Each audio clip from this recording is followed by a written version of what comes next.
and welcome to episode 12 of Cape Conscious Media's Edutainment podcast.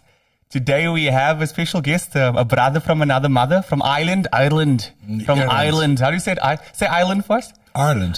You guys sound so nice. Oh. It sounds so charming. Oh. So we welcome Robert Stephenson, the founder of Climate Action Now. And good news this evening. You want to share the news, or can I be the bearer of good news? Go on, you go. Okay, so Robert was a bit late and we were like, it's okay, you're the guest of honor. And he gets here and Robert's like, I just got the keys to my new home. What news? That's beautiful. Well done. Congratulations. Yeah, it all happened rather amazingly quickly. Yeah. I was meant to get the keys on the 31st. I'm going away tomorrow to Rwanda and Uganda. And then I was informed that the paperwork went through today. And the next thing, I'm running around buying stuff for the house. And so I haven't stopped all day. But anyway, I got the keys at 7 o'clock, and that's what made me late. And so You're forgiven. I do apologize, but it was in a good cause. So I can say I'm a resident now. Fantastic. In Cape Town, and in South Africa, a country that I've completely fallen in love with. So I choose to live here. So a lot of South Africans I know, and I've met them in Ireland, have left and gone to Ireland, England, wherever. And so I'm just one of the reverse. There's always a two-way flow always, you know what I mean? It's not one way. But anyway. Yeah. And to be a homeowner, to be in South Africa, what makes this country so beautiful? Because you mentioned, a lot of people leave, but you're one of the crazy ones. You could have been anywhere in the world, but you chose to first come and live here, then open a part of your organization here, the South African part of Climate Actions now, which we'll get into. And now you're living here. So, it seems like this is the place. Tell us why. Well, it's a mature decision, I'm 70 next birthday. So at this stage of my life, I think hopefully I've learned to make good decisions most of the time, not always, but so it built. I came here first 2006 and started with a program I was running in Europe in different countries, teaching young people how to be social entrepreneurs, and but the hook was that they became music promoters. So I'd go into a class. I wouldn't come in to a class of 16-year-olds and say, hey, I'm here to teach you about social entrepreneurship, because the eyes would just glaze over, So I say, I just go into a class of 25 students and say, look, who likes music, So all the hands go up and, okay, who wants to make some money? And then same, and then you have everybody's attention immediately. I said, okay, well, here's the catch. You're going to be putting on events, and then you give 25% back to the community of your profits. Is that okay? Everybody okay? And within an hour they had started, and within 3 months they'd start their own business, and they learned how to do it and work as a team, and using music as the business, if you like, to put on events, sell tickets, do videos, build websites, promote online, all this stuff, right? So there was 14 jobs, right? So they could choose their own jobs, and everything from media to CEO, marketing, sales. So it's a program that's really smart. So then recently I adapted that program, which was multi-award winning around the world. We got it going in 4 continents in the end, raised a couple of million euros, and got it going in the States, 7 cities. And what's the name of the program? It was called Blast Beat then. And actually, the funny thing, why I came to Cape Town is weird, because actually it was really to do with collecting stamps when I was a kid. And Cape Town sounded just so exotic and far away and end of Africa. And it was just like this mad place that anything could happen in, and actually it's true, anything can happen. I saw that eyes. Have you noticed we both said Africa at the same time? I saw your eyes. There's this thing when people come and brace our shores, they have this mad look in their eyes. It's like wonder and a little bit of fear, but like it's a super good vibe, something that you heard in a story and now it has come to fruition. So I think the vibe thing is very important, and why I'm here, as you asked, actually, is a long answer to the question, but it's because of the vibe, really, and the people. So you said the first thing that popped into my head when you said that was people was the word that came into my head, the people. And there's such a variety of people. And my experience here is I've been very lucky, maybe, I don't know, maybe the gods, or whatever, providence, or I've never had anything terrible happen to me here, which is, not the experience of other people, but I've seen a lot of things, and my friends have had people shot and killed and everything for no reason, just gangs, and I work in the townships as well and stuff. So I've been very lucky, but I'm not going around like an idiot, I know what's going on here because I've been coming here for a long time. I know the history. You know the people. I know the people because I work with children. I work with young people, particularly in underserved communities. And you get to learn the truth, of what's happening in different townships around Cape Town, and they're all different, as you know. You've got like mad things happening in these townships, but at the same time you've got great communities that live there because they have to be good communities because they're living on top of each other. They don't have much of a choice, so I have a huge respect for people who can live in those conditions and actually have a functioning community and a lot of love. I see a lot of creative people. We're helping people in the communities, young artists, musicians, surfers, kids who just are, passionate about doing something and then prepared to put the work into it. And then we're helping those kids. I'm enriched by it. It's why I came here, is because there's so much beauty in this country. There's so much, in Ireland, one of our greatest poems, the last couple of 100 years anyway, he described Ireland as a terrible beauty. And see, it's the same thing about South Africa. It's a terrible beauty because I come from a beautiful country with, beautiful people, but tortured people with a history, and a sort of not too different history than South Africa in many ways, because we both had the rash around our necks and everything else, and we were all raped and pillaged by, who, and after, and so on. So actually there's a lot of empathy, and it's funny because working with bands like Tinta Tribe, Tinta Tribe would come from Scalo. I can't say that, That's for the guests, that's a township in Mitchell's Plain. It's in the Westridge area. Yeah? Yeah. So, their songs, when, the best time I had here in the last year, some of the best times were I'm sitting in the office, right, working away on stuff, and then there's a studio that is nearby, and it's in a safe. It's actually in a, it's a very old building, so there's a whole safe, call it Safe Studios. So when you close the door, you can't hear anything. It's like steel, it's like a box that was where 120 years ago they stored their valuables or whatever. Like, you can walk into this place, it's a whole room.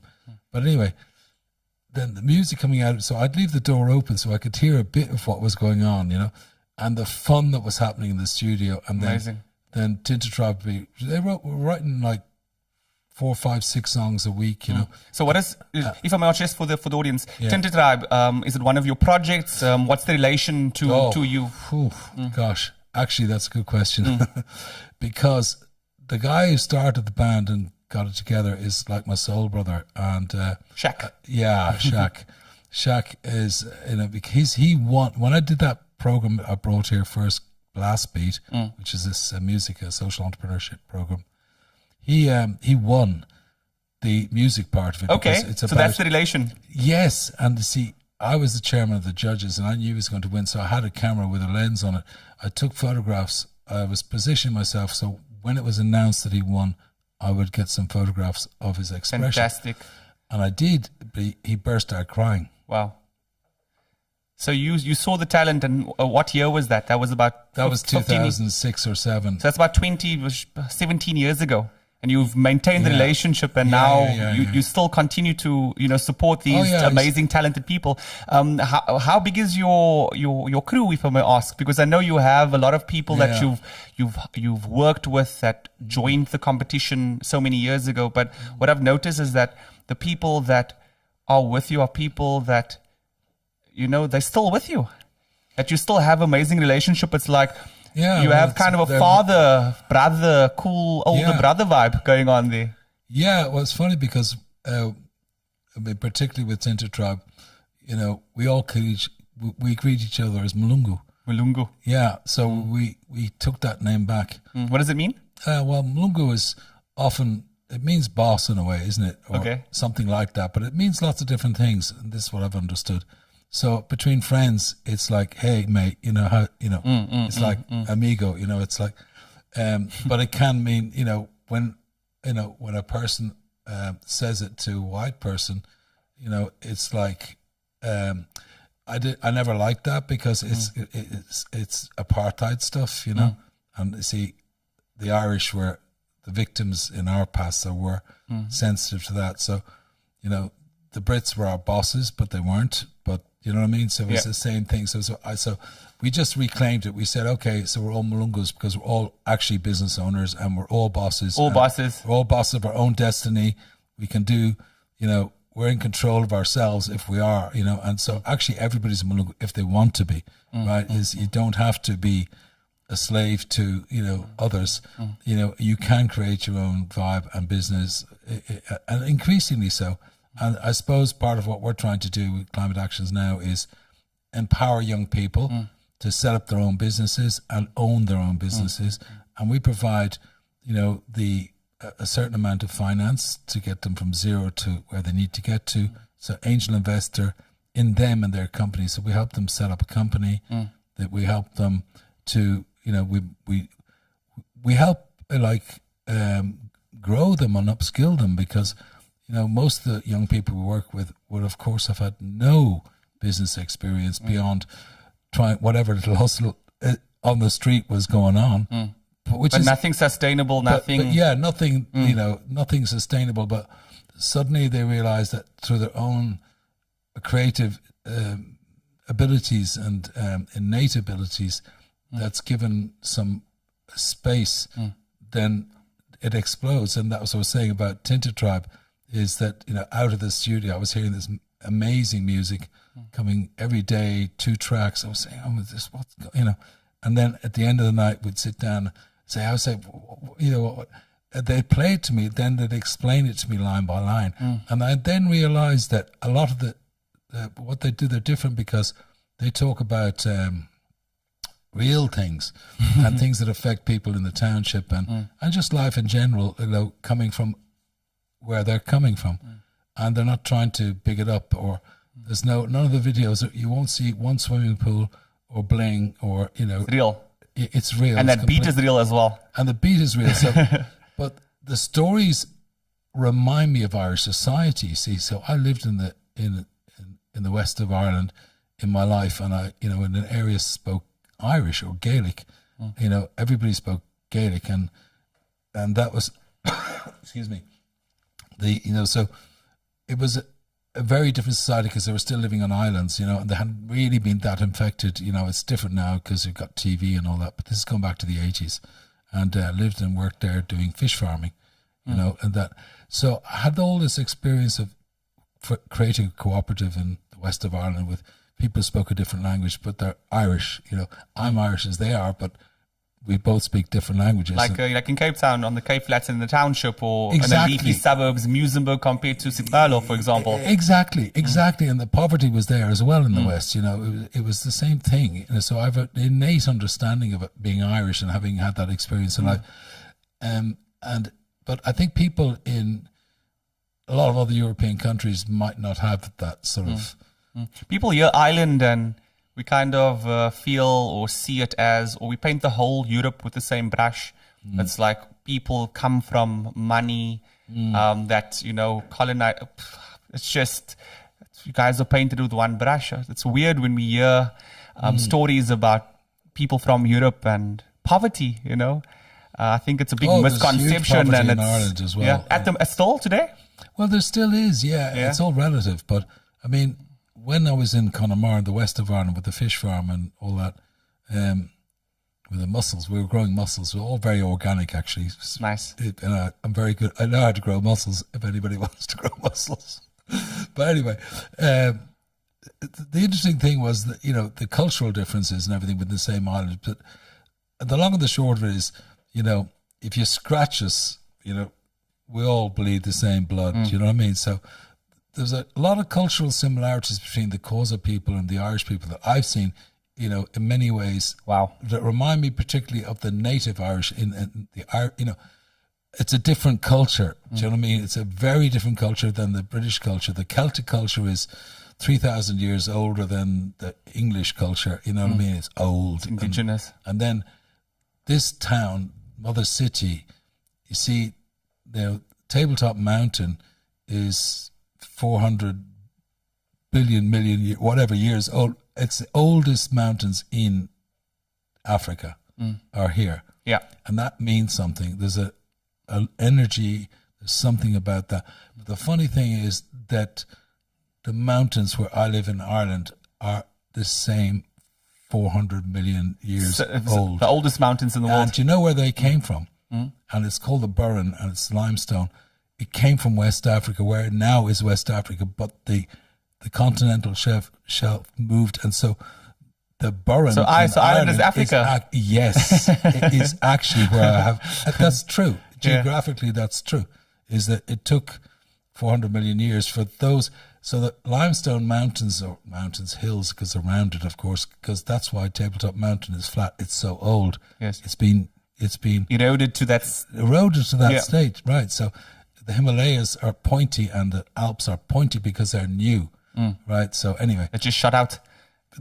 It's continental shelves doing this, right? Yeah. But here is old. So the place I live in Ireland, the place I live here, are the same age. And there's some spiritual vibes going on there. There must be, you know, because also that limestone came from the bottom of the sea around West Africa and sort of moved over 400 million years or whatever it was up to where it is now in Ireland. So actually Ireland is part of Africa, or part of Ireland is part of Africa. Nice. If you want to really go back. So you came home.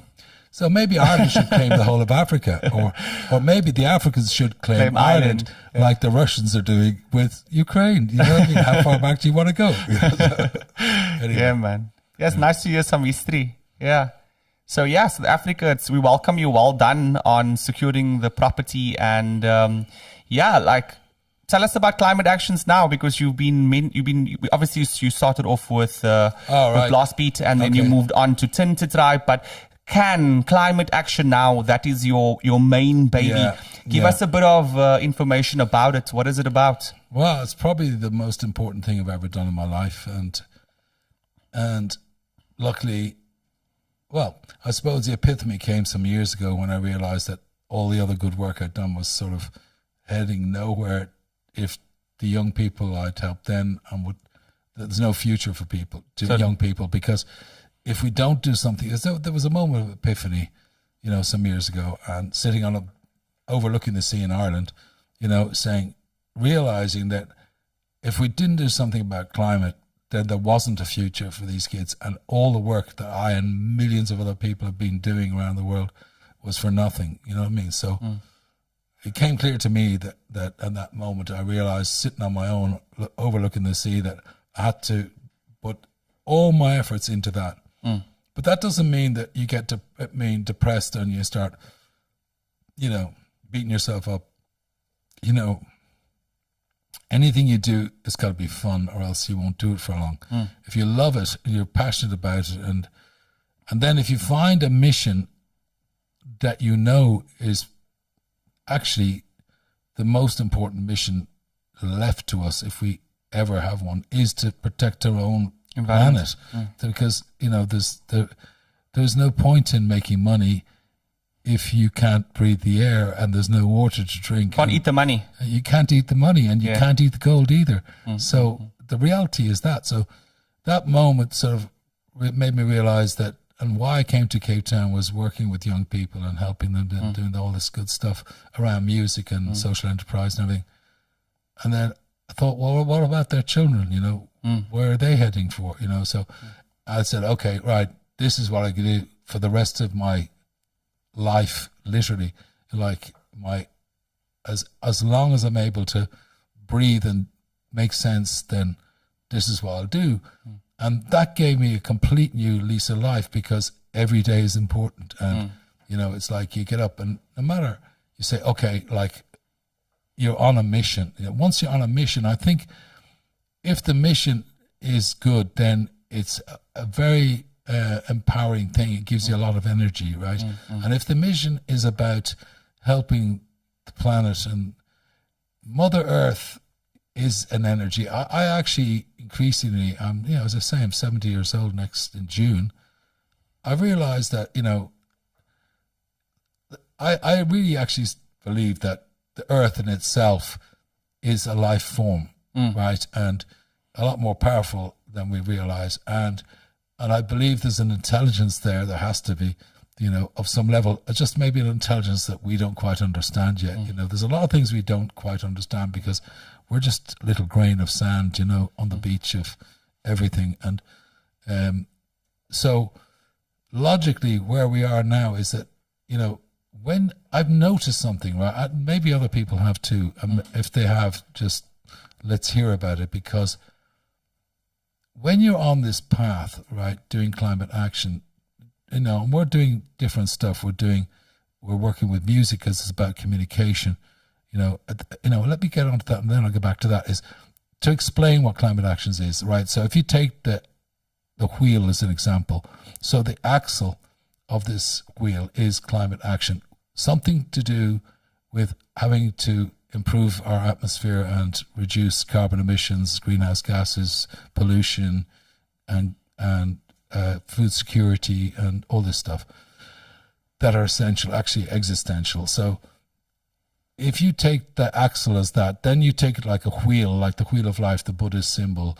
It's like a cartwheel. And then if all of the spokes of that wheel are different businesses that are sustainable, that will support the climate, so it can be growing hemp, industrial hemp, it can be vegan, it can be growing vegetables, it can be growing anything that's going to take CO2 out of the atmosphere, and then not wasting food, and also many other things. Each of those are businesses, right? And then sustainable energy is another one. So it makes up a wheel, full wheel, full of independent business. So what we're trying to do in climate action really is complete a wheel, right, of businesses that are around. So it can be, so Wade does surfing, and he's an amazing surfer, and he's a young person from a township where they don't surf, but he did. Yeah. He's exceptional. And so he's got a business, Surfskate South Africa. So that's an amazing thing he's doing.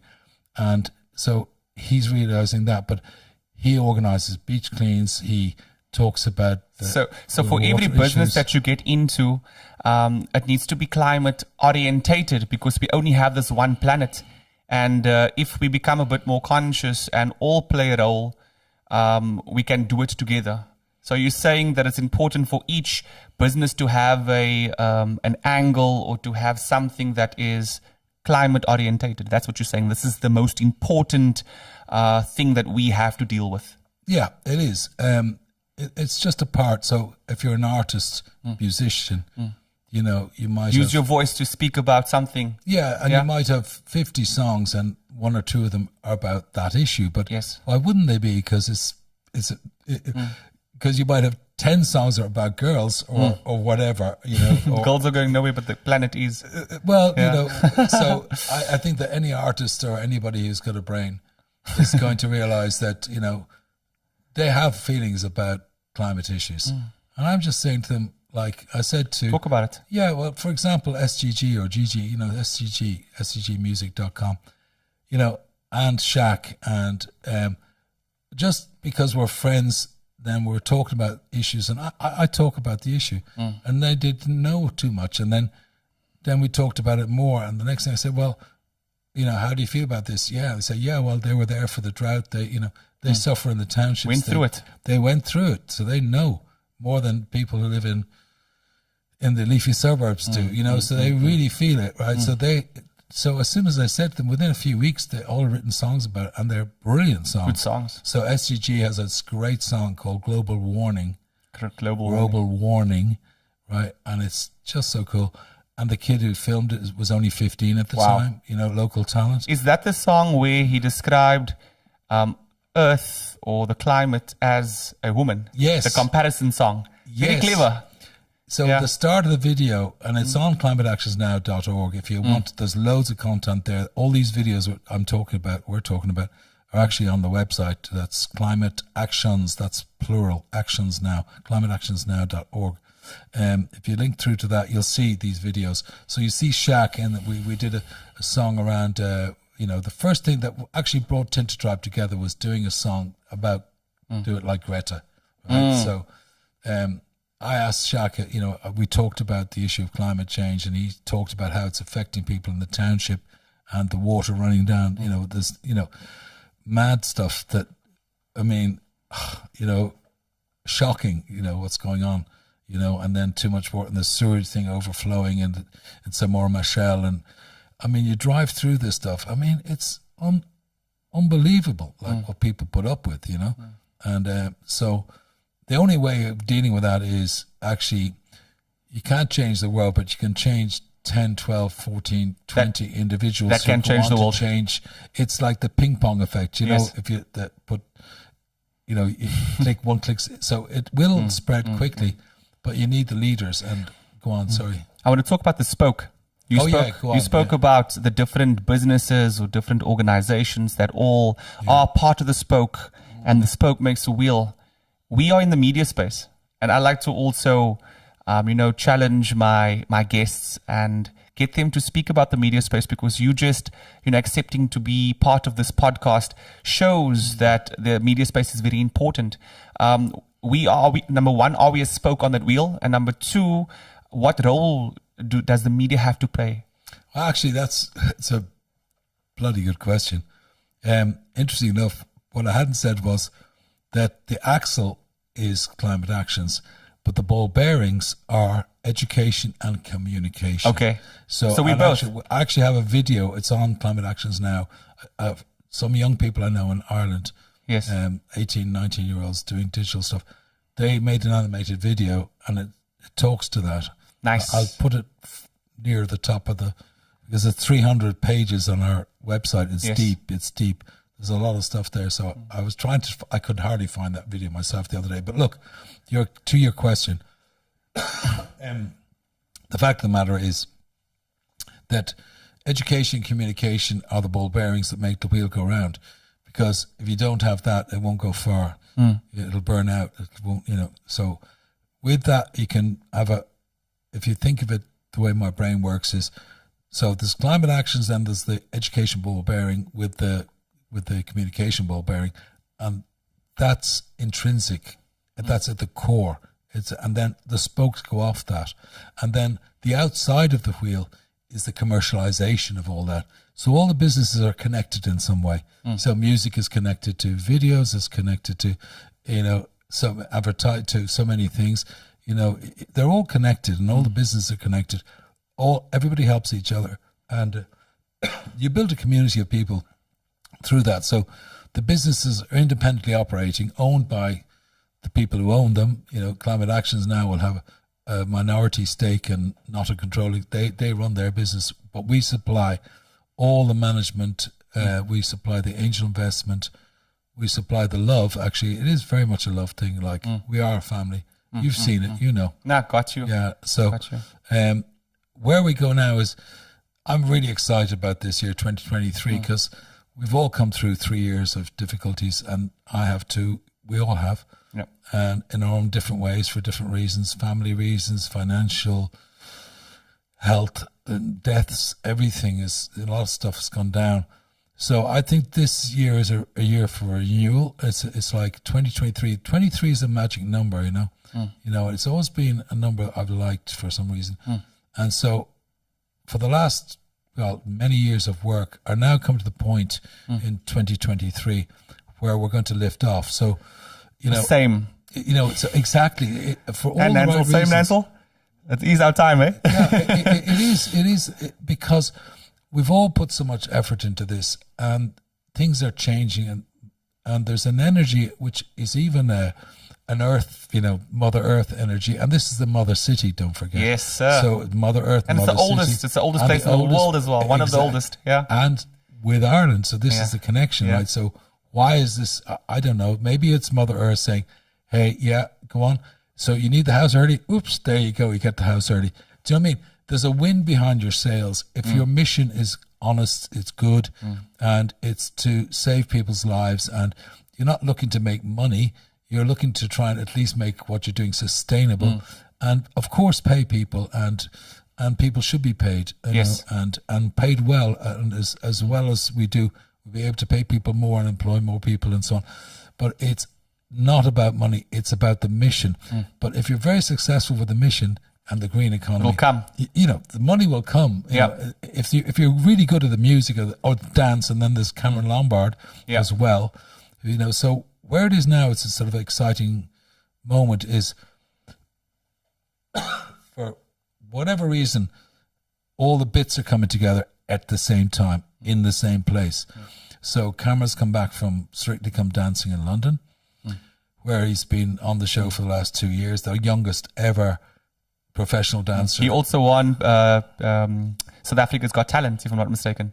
Was he a did. finalist or did he win? He was in the top 3. Top 3. I got you. When he was 13. 13 years old. I Something remember like I that. saw him during that season. I saw him. Wow. Yeah, like on TV. Yeah.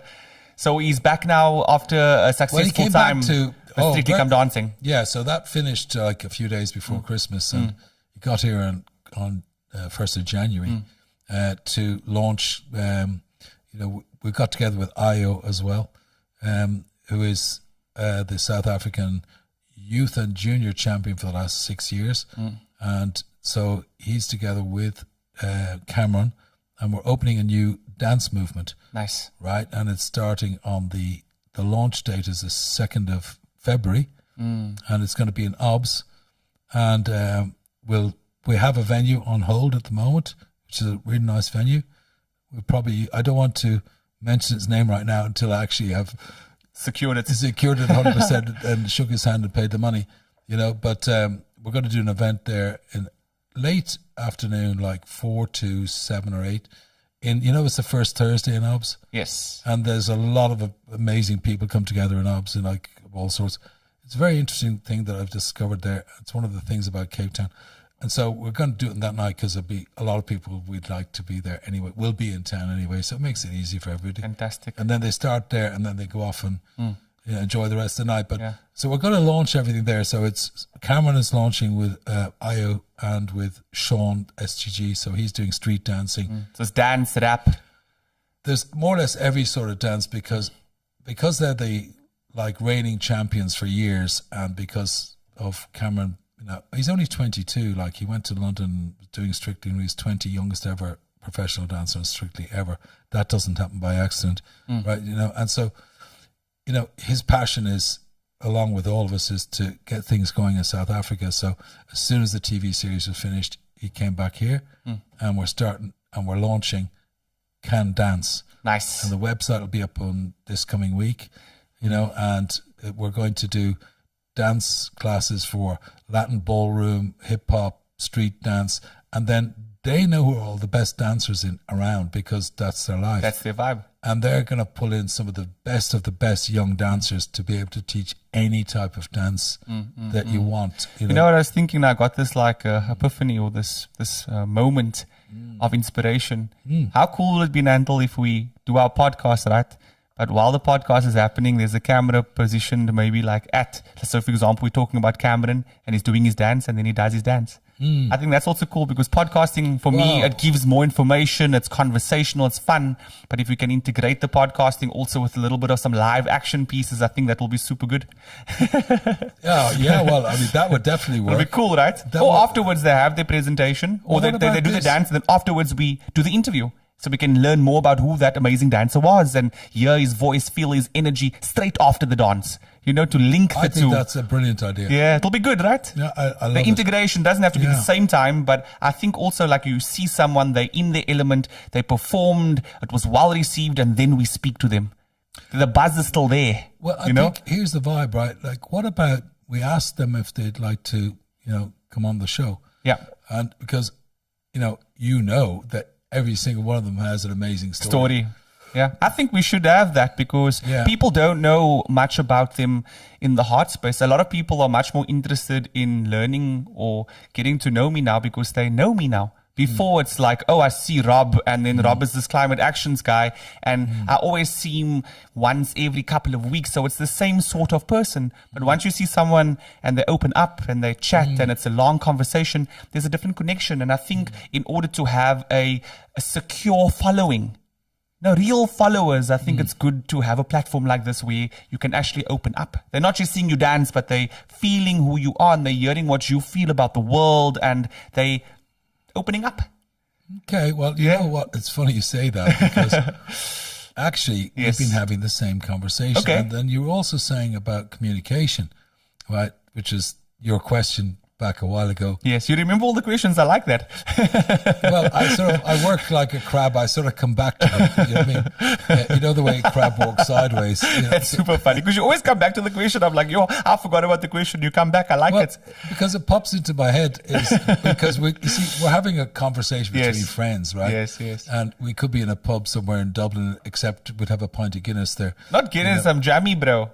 Oh, a bit of Jameson. That's like the kind. I mean, here in the Cape Flats, you've had Jameson, you're the main O. How's Nantle? Okay, well. Main O is like the main guy, the cool guy, the amigo. Yeah. Well, just want to thank Gareth, who came. The guy was the estate agent tonight. He came. Okay. And with some flowers for the lady. Nice. He brought me a nice bottle of Irish whiskey. Wow. Which one? Nice of him. I can't tell you that online. Okay. No. Okay. They'll have to pay for that information. I got you. Anyway, it probably begins with a J. A J. J and B. No. Jameson. It is Jameson. Yeah. Okay, great. Yeah. Anyway, that was the plug-in. So let's talk about that. Let's go back to that whole not podcasting, but communication. Okay. Because the expression would obviously be the art, but then going deeper into communication where that person actually has to speak and answer questions. And, I think people are very interested these days also in conversation. That's we've always it's the oldest form of expression is conversation. I mean, the Khoi people we used to conversate around the fire. The indigenous people. I mean, this year it's a new medium, podcasting, but this is actually the oldest form of expression. I think there's a huge gap for it. Well, I'm promoting podcasting. I'm sorry. Well, no, I tell you what. Like, this is the first time I don't podcast. I haven't. Maybe I should. I think this is fantastic what you're doing. Yeah. I've caught a few other of the interviews you've done, as well, and try not to use too much data. Watch some of them. Do you know what I mean? But anyway, so getting back to communication, right? So what we're all doing is this. So one of the ideas we have right now is that the lives of the people that we're working with and involved with, who are our sisters and brothers, are so interesting, and the stories are so interesting. I'm just saying, and what's happening on a daily basis is so interesting. I'm saying, just document it. Get it out there. Because the climate actions movement doesn't have to be some depressing movement where, you get arrested by the police. And so I think it's great that people who are extreme in that way. We need some of them. We need people to do that. But our angle is a soft way. It's the middle Arts part. And being creative. It's more the Buddhist vibe. I got you. You win people over. It's music. It's dance. It's providing solutions, delivering messages wrapped in great music. Fantastic. Is the best way to do it. And we're doing some of that. And it's building a movement of people actually care, who want to make a difference. And I recently learned, listening to a BBC Worldwide broadcast, which I do regularly, that it only takes about 3 to 5% of the population to change things. When you get 3 to 5% of the people who are literally prepared to come out into the street, that's when you get change. Right now, if you Google it, you'll find that information. So actually, you don't actually have to win over 100% of the people, and you're never going to. Right? You're just not. But if you can get 5% of the people, like really passionate, prepared to actually go out on the street and protest and actually do something, like, not leave the tap running when they're brushing the teeth, or even something simple, and turn off the TV at night when you go to bed, from the plug, and simple shit. Like on top of that, then do other things. It makes a difference because it's billions of people doing that. So if we can get 5% of the population motivated enough to take action, That's all we need to get. I believe it's totally possible for 5% of South Africa to say, okay, we've had enough. This is the way it's going to be. We're going to do this. We're going to show it, and we're going to document it. And it's a fun story too. If you could follow the lives of the 15 or 20 young people I'm directly working with at the moment, So that's the team size, about 20 people that you focusing your attention on. Yeah. But these guys are all, I mean, they're all next level. I know one of your guys is here. Shout out there to DJ Tees at the back. Oh, cheers. Yeah, Tees. shout out. Fantastic talent from the township, moved into the suburbs, smashing it. I checked the guy's music, the whole vibe. I mean, doing cool things and also taking that stand, because climate action is not the sexiest thing. You could rather be talking about females and bros before hoes and make the money fly. You can do that too. But I mean, a lot of them are choosing to take their music and make it cool, but with a message. I think that's where things are moving. And I think that's why the arts is such a great thing, because the arts, in a sense, you can still express something that's not deemed as cool. You can be that 3 to 5% and still make a move. Well, I think it's really important you said that, because actually art is the truth and politicians are the opposite, shall we say. So always through society and Celtic culture, the artists were second only to the High King and his immediate family, because they wrote the poems, they sang the songs. Irish wasn't written for 3,000 years until, I think, the 14th century. The monks finally decided to start writing it, right? So they used whatever. But it's actually a very oral language. So getting back to the kais, the causes, it's an oral culture, it's storytelling, it's music, it's interpersonal reaction, and that's very alive in South Africa with the communities I've seen, which is beautiful. And the richer people get, the more isolated they get, you know what I mean? And they're living in their little gated communities and stuff, which I can understand completely. But the reality is that they're not really engaging with people too much. It's keep people away except for a few friends. So anyway, I got sort of lost in that tangent. It's good. But what was the thing you were saying to me there? I got a bit lost there for a minute. I'm in your tangent as well, bro. So you just continue. You know why? Because this is a podcast, and well, it's the thing. It's like a conversation at the pub, but you suddenly get to the point where you say, "What the hell was I talking about?" But in real conversations that happen, because we were like, "Rob, where was I?" And then we just continue. Sometimes we also take ourselves a little bit too seriously. I got lost in your tangent with you, bro. It's the music, right? So, yes. The thing about the music is it's essential, right? Because can you imagine a day without music? It's tough. Can you imagine? I can imagine. My days are a bit better. I can imagine the days without music because it wasn't as good. It makes things better, and it's an easy way to neutralize, because there's a beat, there's flow, there's someone expressing themselves, and then in order to enjoy the music, you have to humble yourself and connect. You have to be receptive. You can't dictate when you're listening to music. It doesn't work then. So it's the only time where, in a sense, you have to just receive. And I think receiving is it's a beautiful thing, man. That's true. It's sometimes actually hard. It's hard. Yeah. To actually say, oh, okay, really. An example of that is not this year, it's last year. 2022 was the year where I started receiving. When people used to, when people pay a compliment, and then it's like a little bit overwhelming, and you're like, why am I acting as like, oh, no. And I'm like, Chad, just accept it. So what? And also, it's good for that person, because that person is giving you something, but you, in a sense, can't receive it. Yeah. And you're like, oh, no, but, and the person is just like, I'm trying to, for that person's sake as well, and for your sake, receive. So the last year, my mantra was, I receive. And it also just after that happens, there's always that 10 seconds of silence. Not 10 seconds, maybe 5 seconds. But look, I receive. You can't. What more can you say? It's like when you're in a fight with someone and you're sweating, and that person's sweating back at you, and then afterwards you just tell that person, or during you tell that person, it's okay, you're right. There's nothing more that person can say. It ends there. It ends, you're right. It's actually a very good point. You are right. I think what I've learned in the last few years is, when people start getting really argumentative, the best thing to do is just leave the room. It's like, have you left the room before? Oh yeah, that's a story. Regularly now. A funny story of leaving the room. Oh well, no, I don't know about that. But you can always say, I just got to go to the toilet. Okay, just get out of the room. Yeah. And then it breaks the argument equally. Okay. So you don't even have to say you're right when they're wrong. Yes. You just say, oh, I'm sorry, nature calls.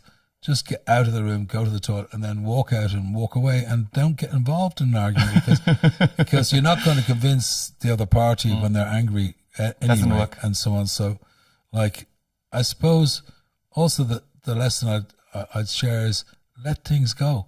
Don't hold grudges. You know, don't hold the poison on your shoulders or in your system. And that's sort of, I've learned that through the meditation and Buddhist thing and all that, is actually you don't get neurotic about anything, and you don't need to like apologize to people. You just need to, like, when people are hurtful or when you've been damaged, is let things go, because you're only damaging yourself, because whoever that person was that hurt you, they're probably like Hurting as well. Well, one, they're hurting, and two, they're not thinking about you anyway. They hurt. Yeah, so And I say that because that happens to me. Like sometimes I go at people.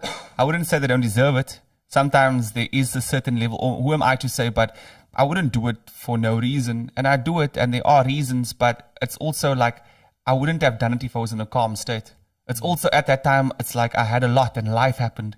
A friend of mine, I'm not going to mention a name, he knows who he is. Like I had a little altercation. And then afterwards, I'm always apologetic afterwards. But I don't sometimes when you apologize, it can come across as being a bit patronizing. So I just kind of show that I'm sorry, in my action. I'm sorry. And then his response was, don't worry, bruh. It's fine. You just went through COVID. And I was like, okay, cool. I felt better. People go through shit, man. That doesn't justify your actions. You should never treat people badly and whatever else. But yeah, it's literally a reflection of yourself and how you're feeling. But at the same time, do you feel like it's okay for people to lose it sometimes? Is it okay for people to, because we can't also be afraid of that. Is a little bit of conflict, in your opinion, is it okay or is it not okay? Well, okay.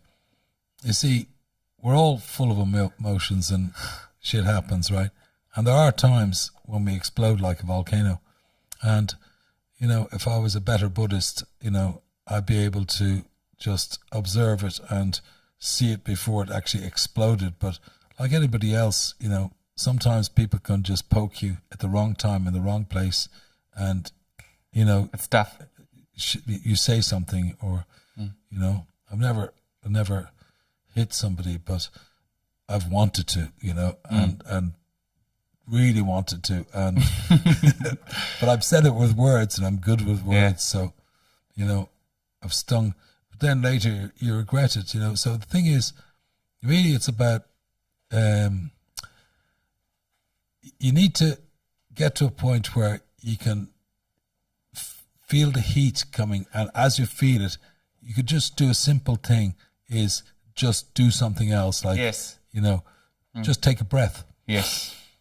Right, and that will stop it before you explode and say what you don't want to say, because we hurt each other with words a lot, and that's why there's still wars and things. Is we need to be able to. So, I think you should be able to express yourself, but not in a way that hurts people. I have a lot of learning to do there, but I suppose I just need to live and learn. Yeah, so, man. I mean, the thing is... And you know what the funny thing is, Rob? Sorry, man, breaking your word. The funny thing is, it's not necessarily to... it's to people who... The people I hurt the most, generally, is the people I love the most. Isn't that a shame, eh? And that's what... And it sucks because I honestly, feel it. I'm not going to say I feel it as much as them, but I feel it deep. I'm like, why would you do that? So it kind of makes me feel sometimes that... The hurt that I'm projecting is actually, in a weird way, a love language, like Durga, the god of wrath. Yeah. Like it's needed. I think, families can be very hurtful. My experience around the last 70 years is that there's a lot of, I don't know, families are very difficult. This whole conditioning we get from birth and everything else. and then you sort of have to be with these people who might not be people you get on with at some stages of your life, you know. It's funny. And you're sort of trapped into this thing, right? So actually families are weird. So I'm in the fortunate state that, you know, I've been through all that, like deeply, like, you know, and families get weird, especially when some money comes into it. And people change when money comes in. It's tough. You know, but, you know, even businesses and everything else, people are lovely when they've nothing and they're trying to get somewhere. When people get a bunch of money quickly we have to and be they careful. don't know how to deal with it, it can ruin them, right? And those around them. And those around them. And they develop habits, bad habits, and, you know, and out of control habits, shall we say, and then addictions and everything else. And it can be the ruination of people, you know. So, you know, sometimes I wonder, am I making a mistake by like helping somebody who might wind up becoming a heroin addict or coke and whatever, you know what I mean? But I think I'm still right. You know, it's better to try. I'm not in control of what they do with their success or their money. You know, You all give I them can do is opportunity. trying to get from somebody from something to nothing, as Shaq would say. You know, and then they're in control of their own lives.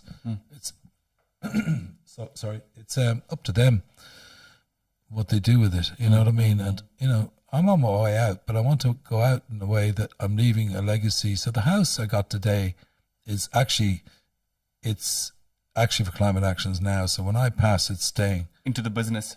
Or Well, into the organization. you know, it's going to be a place where a creative space. But the idea with the house too is we're going to make it completely off the grid, solar panels. I had this idea to put a competition together to get the best eco architects to take a 1904 house and make it a showcase almost of sustainable living in Cape Town, which Yes. could have, you know, so aquaponics is something, you For know, Mikhail. something, yeah, exactly. Mikhail has been working for years and years in this area, and so want examples of that there. So we're going to grow our own vegetables, but vertically. Nice. We're going to use the aquaponic system that Mikhail has developed, and so that's a key thing. And we're bringing that program into schools as well. So that's like your little use case, because when we talk about economy, people think it's the largest scale, but actually economy starts from at home. You have a a micro economy is your home, and from there it moves out. So you can create a home that's sustainable, where you can grow your own food, where you can make some profit from the fruits. Yep. You know, Yeah. that for me, that's where it starts, because that's what people need. I mean, most people, you know, they earn, or the grants that they get, it's barely enough money to feed yourself. If South Africans can feed themselves and have decent nutrition, you know, that will obviously fuel them. You know, I think it would definitely increase. You know, it will increase their quality of life. It'll increase their vibration, and also not make them that dependent on others Or fast foods. or fast foods. Yeah, well, see, there's so much to discuss. Like, see, the aquaponics thing is Not tasty though.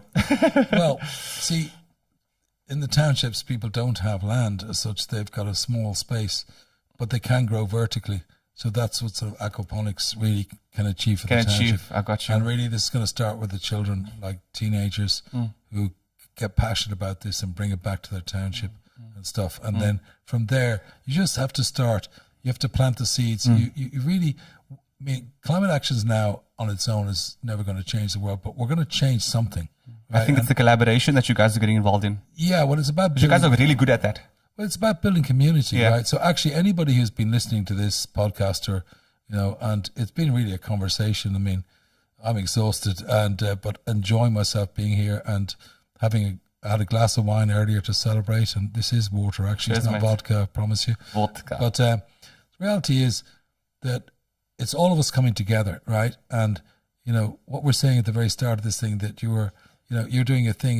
We worked together for a while, and we're all still working Always. together. Yeah, but if you get everyone together like that, then that builds the 5% that we need to change the world. So we don't have to convince anybody and everybody. What we need to convince 5% of the population to live in a way that actually is harmonious and works better.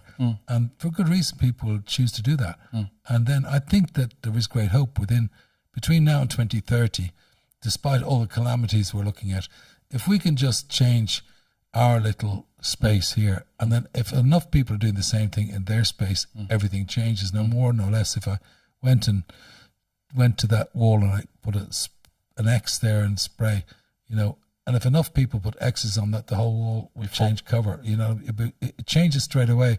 So if you just multiply it by that, so I think for 23, the climate action thing is going to become very apparent, because it's like the iceberg. We've been building this for years, and now we're going to start exposing ourselves to through obviously media of every sort. So we've got young people who are very skilled with social media, so they'll be using all of those mediums to promote their music and the movement, and to perform, and inclusive of some songs that actually are about climate action. Yes. But it's only a tiny percentage of what they do, but it's part of their lives. And at the end of the day, 25% of their profits in the future will go back to the cause. So it's very sustainable. So we're creating, and that's what they want to do. That's the vibe.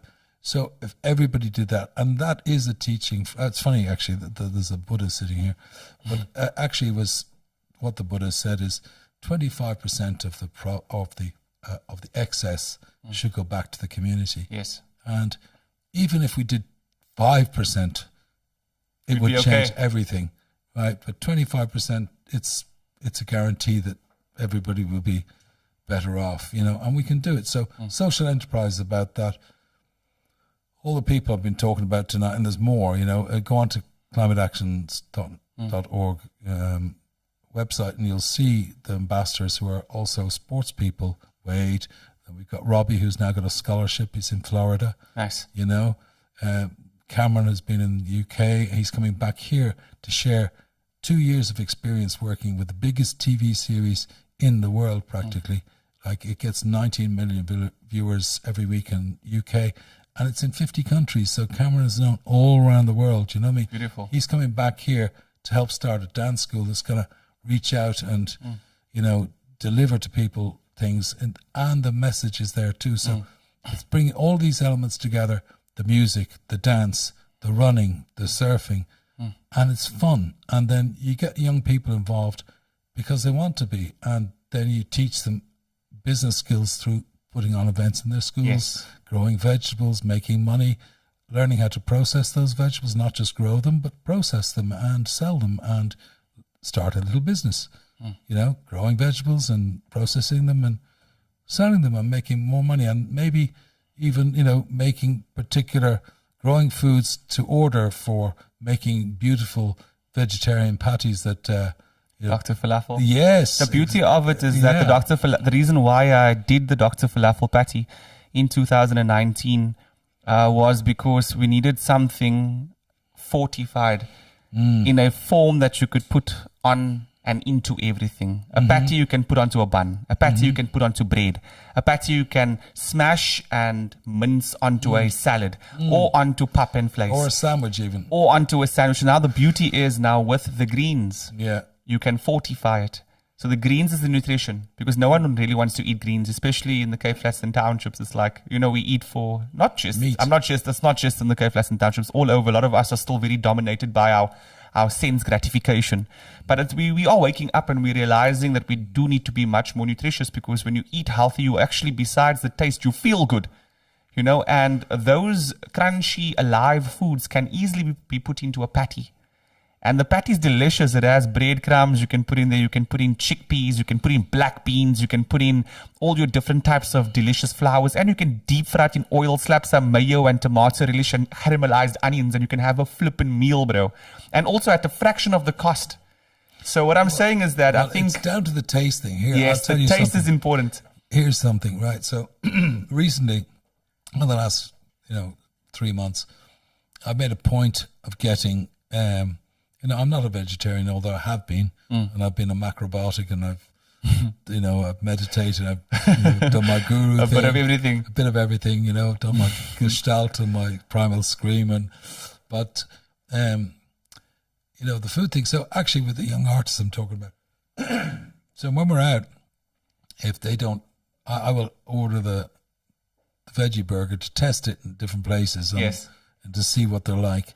And half the time, when I taste it's good, I give some to the others and they say it's better than the burger. They don't know. Yeah, tastes good. And then the next time they order that. Yeah. So there you go. It's people have to taste it. The problem is that half the places that do these vegetarian burgers, they're not great. Not the best one. They're not the best, but a Dr. Falafel or there's a few We places. need to get full back, see. Well, Because maybe full, we should the guy we who should did... start recommending places that do decent veggie burgers. I think the cost is very important. We got our patty in 2020 when we made our last batch.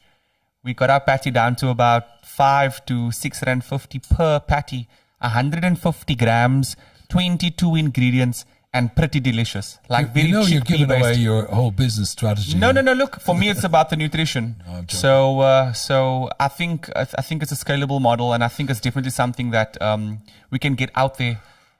If I get it out there, I think that's the most important thing. And look, I'm done with competition. Before Dr. Falafel was a PTY business, and we had to compete with others, and you have to put out a marketing budget, and then also people, if they work for you, they need to get paid.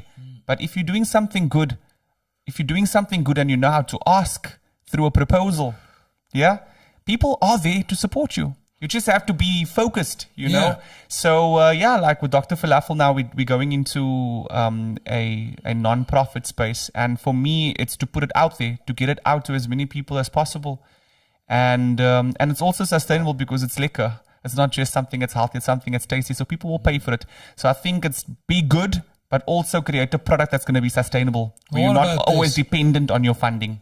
You give me an idea, right? Yes. What about this? So this year, 2023, we're working with a particular school, and they've got land that's not doing anything, and we're going to grow food there.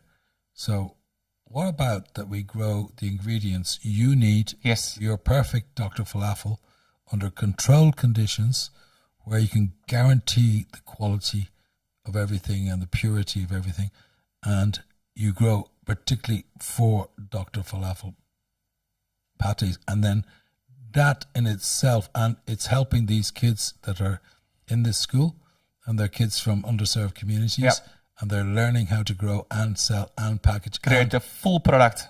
You see, the Irish did the same thing. We exported for years our raw materials, you know, our beef on the hoof. We used to export our cattle live to England, and they would process it there and make the money there, and the Irish farmers were starving, you know what I mean? So it's the same thing with anything. If you can bring it to the point where you add value by the processing facility and have a finished product, then that's the gold. That's the gold, because unfortunately the farmers always get the worst amount. You know, they get the rawest deal, which is insane, of course, because they should be encouraged, not discouraged. And we have a food problem in the world in terms of, and it's growing. So we need more farmers and better farmers, but we don't pay them well. We don't give them what they're due. So we need to reverse some of the stuff. So the best way to do that is you create a product that you add value to, and then you agree in advance that the profits, some of it goes back to the farmers. So with success at the end, a 25% bonus goes back to the original farmers. Or you upskill them and their stakeholders. Well, of course. Yeah, and get them to maybe empower them to say, look, you can also have a hand in the process from the cattle that you produce or the food that you grow all the way through to the final product. And that's why I think the education is important, because I think we're also in a time now where you can't just have one skill. If you're only going to have one skill, you're only going to be one part of the chain, then that's how you're going to be treated. Well, so I'm not saying that you can't specialize. All I'm saying is that we need to also... It goes back to the wheel. It goes back to the wheel. So if you take the model of the wheel, which we've been slowly getting to, so we got the axis, or that's climate actions. We got the ball bearings, which are communications and education, and then all these different spirals of different businesses wrapped the wheel, if you like, the rubber, the tire is the commercialization. It's the commercialization of it. All of it is towards a smooth movement forward. Yes. Because if it's not, then it breaks down. So really what you do is you bring everyone together and everybody benefits, right? Yes. And you see, the green economy is the economy of the future, because the most essential thing we need is food. And the greening, and also the part of the greening economy will be of course, the alternative energy sources from wind, from solar, from waves, and other things are being invented right now. You mean so?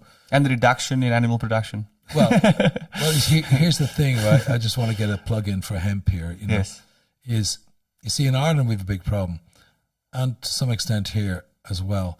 In Ireland we have more cattle, we have much more livestock than we have people, and you know, cows belch a lot of methane. Yes, and so the land, the grazing, 34% of the pollution in Ireland comes from the farming sector. From the farming sector, yeah, and it's to do with that.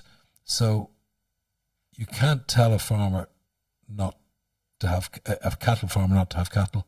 So what you can do is you say, okay, look, you can make €1,250 an acre on growing industrial hemp, you know, but they are losing money on cattle, so they're going to make the money there. Half of their land. So they might have an 80-acre farm or 60-acre farm, small farmer. It's lots of small farmers like here.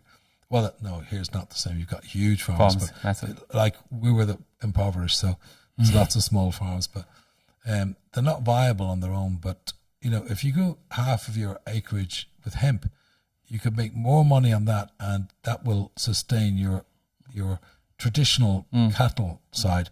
So naturally, the herd diminishes because they can get more money from growing hemp, rather and it greens than the space. And they can use that hemp to feed their cattle as well. And make a lot of other things. And a lot of other things. So actually what you do is it's economics at the end of the day. I don't go to a farmer and say, no, you got to get rid of half of your livestock. Like they're doing in Netherlands. Yeah. Well, what I say is, I'll pay you this amount of money to grow hemp or some other sustainable crop, right, rather than cattle. And I'll pay you 5 times more that you're making out of your cattle. How you feel about that? Oh, okay. Makes sense. Yeah. Yeah. I got you loud and clear. Rob, one of the last question, not the last question, I want you to give us some. You've lived 70 years and you're a wise man, and there's a lot of young people, especially from the Cape Flats and the townships, listening, to this podcast. If there was one piece of advice that you could give people, not necessarily a piece of advice, but anything that you'd just like to share with people before they go and sleep, it's like 10:30 now, it's bedtime. Just send them off with a bit of a bang there, man. Wow. On the spot, eh? Wow, you put me on the spot there. Like, what would I say? Look, okay, this is what I'd say. First thing is, whatever you're passionate about, right? Now, I'm saying stuff that's been said before, but in my experience, these things ring true in my 70 years. If you are really passionate about something, that's really what you should be doing, right? Whatever it is. If it's teaching, or if it's hang gliding, or if it's being a mechanic, or if it's being, whatever it is. Now, or it could be to be an airline pilot, or to be, a really successful, hip hop artist, or I'm a piano artist, or gum artist, or whatever, or just to serve your community in some way. Whatever your passion is, that's what you need to do, right? And not be put down, and follow your passion and your dream, and then you'll get there, and then you can get help. There is help available. I think it's an education thing as well. There's a lot of, there is funding out there for good projects. And then I suppose part of what we're trying to do is really show examples of that, and what I hope to do in the next few years is, this year, is take what we've done so far and bring an artist from zero to somewhere, or start a surf business, skate business somewhere or something, and then you get more investment, or you get people who will, Take it to the next step. will be customers in one way or another. So actually you can build financially within a year a sustainable business. So that's really what we're doing. I'd say to anybody you got to be honest with yourself as well. There's no point in thinking you're going to have a career and as a singer when you can't sing very well. Do you know what I mean? But what if you're passionate about it? Well, then what about doing something else that's aligned to it, right? That's why it's good to know the whole wheel. Understand that maybe you want to be a specific spoke in the wheel, but in music, for example, it doesn't mean to be an artist. You need to sing or rap. It could be producing. It could be writing. It could be storytelling. It can be poetry. It can be anything. Right? So be open to your passion. Don't be one-blinded. Whatever it is, everyone, there's a million passions out there, and a million ideas that people have, but also be realistic about it. and I think that ask people to be honest with you when you bounce the idea or the thought off them, and take advice from people with experience, not just drunken people in a bar. Do you know what I mean? So you go to somebody who has experience in this area, and an elder, a wise person in your community, you know what I mean? Somebody like Shaq, you know what I mean? Who will actually give you the best advice ever, right? And then listen to the advice, and then focus on what you love and what you're good at, I suppose. So focus on what you love, what you're good at, and then do your 10,000 hours. You know what I mean? It takes time to get really good. So when I see Io dancing and when I see Sean writing his songs, I was listening to Sean's songs, SGG songs last night. He kept on throwing out these songs I didn't even know that he'd written. He'd about 200 songs. I spent all night listening to these amazing songs that he'd written last year, the year before, the year before. Just kept on going. I said, oh my God, So I said, we just start putting out the greatest hits of SGG. Already. We started from 2015. And so there's so much talent out there. So look, you can get help. There's probably good NGOs in your area. Don't be afraid to approach them. On the contrary, do approach them, because they're always looking to work with good people who want to. Hungry people. Yeah, people. So don't give up. Don't take no for an answer. Believe in yourself, right? And, I think of Ngozi Abantu now from Tinta, 9 months ago. He was living in a shack, and now he's making the best music ever, and he's an album coming out in March, and gosh, it's amazing. And he came to Ireland this summer. Nice. With DJ Tom, and Shaq he was meant to come, but visa problems, because this type of paperwork stuff, which a lot of South Africans suffer from. A lot of people suffer here because of lack of papers. Actually, in Ngozi Abantu, although he's South African, he didn't even have ID papers. Sure. 9 months ago. So how can you get a driving license without, how can you get anything going without identity papers? But that facility is not being given. So there's millions of young people in this country that don't even have ID papers. So how do you expect them to fit into society? They're always going to be on the outside, and they're always going to be having to work in the black economy, if you like.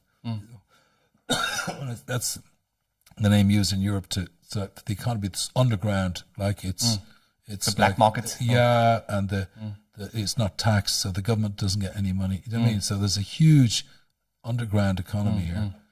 So hashtag get your ID. Because what else are we going to do? Well, actually, Leo, that's one of the things we want to do this year is try and help people get their IDs sorted through put something online where it'll just help them to do that. Getting the basics. And get something into the schools to get IDs and driving license, and that's an idea that came from a friend of ours, and so she's got the right idea. So get funding for doing that. So bringing the registration into the schools for ID and to get driving lessons and get subsidized to do that, so that people can have a chance of getting out of the poverty they're in. So, I mean, Climate Actions Now is about that. So going forward, we just need to launch ourselves properly, 2nd of Feb. Anybody interested, give us a shout. It's going to be free in. People can just make a donation at the door. There's going to be all these different artists performing. There's going to be a great vibe, and it'll start at 4, finish at 7, and then people can go off around. For a little after party. Yeah, I'm sure there'll be an after party somewhere. Maybe, down at my new house. Let's do the party, man. Yes. I can pop in. Let's do that. Let's have an after party in the house. I got the keys. I've been to a few of your parties. Your parties are pretty wild, bro. Pretty wild. Oh, well, it's music, hey. Yeah, man. So look, thanks a million. Thanks so much for thanks so much for being on the podcast. It was a pleasure chatting to you. We hope to have you back again. We hope to be a voice for climate actions now and all the amazing work that you're doing. Get all these artists in here. Yes. Your idea. Why did you do that? No, we'll make it happen, man. We'll make it happen. I chatted to Nantel as well. I said that, I'm not afraid to also say, this is what we do. We do good things, and we want to do work with good people, and we want to support each other as well. And we'll definitely keep in contact and make stuff happen. Do a broadcasting cause as well. Why not? That's Nantel's passion over there. He's all about the youth. He's all about educating, creating something that's sustainable. And that's what actually led me to Nantel and Cape Conscious Media, is because the work that the man is doing is fantastic work. It's good work, and I think if you align yourself with good work, you're only going to receive. I think that's one of the things in the Bible that sticks out to me. If you give, you receive. And if you're giving in your work, you need to receive. You will receive, So, I'm super, super for that. Well, that's been my experience in life. Yeah. You give, you don't necessarily get it back from the same place, but when you're in need, it comes. Yeah, man. And we'll leave it at that. Thank you, Mr. Stephenson. Cheers, mate. Cheers, everyone. Thank you. Namaste. Namaste.